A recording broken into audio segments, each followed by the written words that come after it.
To mark 100 days of the Trump administration, we are bringing back our series 3 Meals, where we hit the road and have breakfast, lunch, and dinner with voters to find out what's on their minds.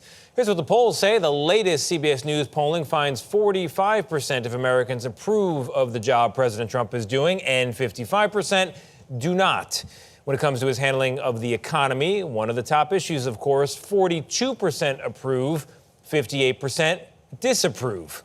Caitlin Huey-Burns went to 2 battleground states, North Carolina and Georgia, to hear from voters, from everyday people on the streets, about what they think the first 100 days has done for them.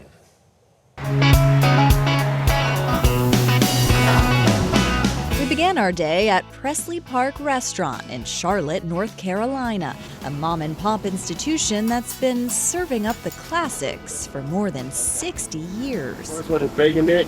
Harvey Castles is a regular here, starting every morning with a little prayer Just want to say thank you for this wonderful day. and a side of grits. What's a word that you would use to describe these first 100 days?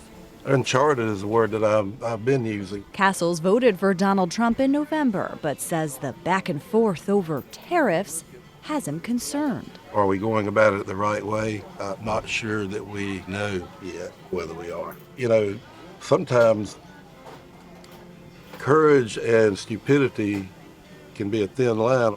Jimmy Green says the economy was top of mind when he voted for Trump. I think the country's already trying to save money in some ways with, some of the things that Doge is doing. I would like to see us be able to give a little bit back to the American people. Do you look at the stock market much? I just think we kind of have to be a little patient. I let my 401k do what it's going to do. Our next stop, Habersham County, which went overwhelmingly for Trump in 2024.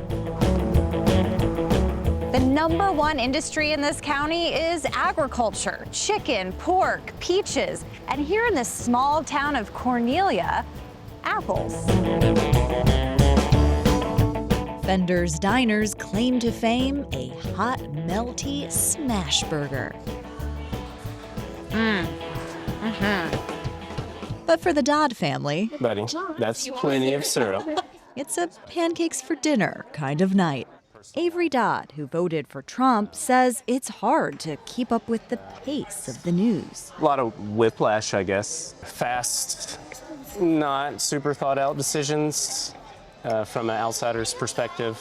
Candace Kraft, an independent who didn't vote for Trump, says she can't look away. Well, I'm watching the stock market and, it's bouncing like a trampoline. It worries me, I mean, they're talking about all these tariffs going in place and how much it's going to cost us. One table over, I think he's amazing. neighbors Catherine Desatel and Ron Dundor now bond over their shared love for Trump. Ron didn't vote for him in the last election, but now he wishes he had. I've been very pleasantly surprised with what he's doing for the country. I think he's got a really good cabinet in here this time. Being from California and Arizona, I dealt with the immigration crisis and saw how it affected our daily lives. I believe he's a man of his word. Mm-hmm. And I really like that because I had given up on politics. Next up on our road trip is Peachtree City, Georgia, just about 20 miles south of Atlanta in Fayette County. It's a political battleground Trump won with just 51% of the vote. But the Curious Pig has something for just about everyone. This upscale barbecue joint was filled to the brim on a weekday afternoon. But diners told us off camera they were hesitant to talk to us. Because in a town divided, no one wants to upset their neighbors. But like every great pitmaster knows, patience pays off. Rome wasn't built in a day, and this is not going to be fixed overnight. We found Trump voter Lisa Jimenez catching up with a friend over lunch. She told us good policy requires patience, too. People are starting now to say, okay, We're going in the right direction. If these jobs are not here, what happens when everything that we have is outsourced? And that is exactly what has been going on for decades. He's looking to bring it back. If President Trump is watching this, I love you dearly. On the other side of the restaurant, a different feeling. It's been a long 100 days. Marcia Harvey is a waitress at the Curious Pig. She's a former paralegal who voted for Kamala Harris in 2024.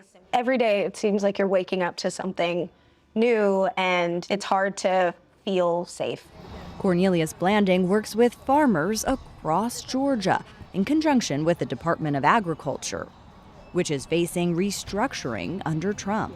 How are things feeling for you? The one word I would use is uncertain. What affects farmers impacts all of us. We're all consumers, we're all eaters, and we eat what farmers grow and what farmers produce. Have you guys seen a big impact in terms of tariffs right now? I'm worried about how much is groceries gonna cost, how much are clothes gonna cost, how much everything's gonna cost based on these tariffs.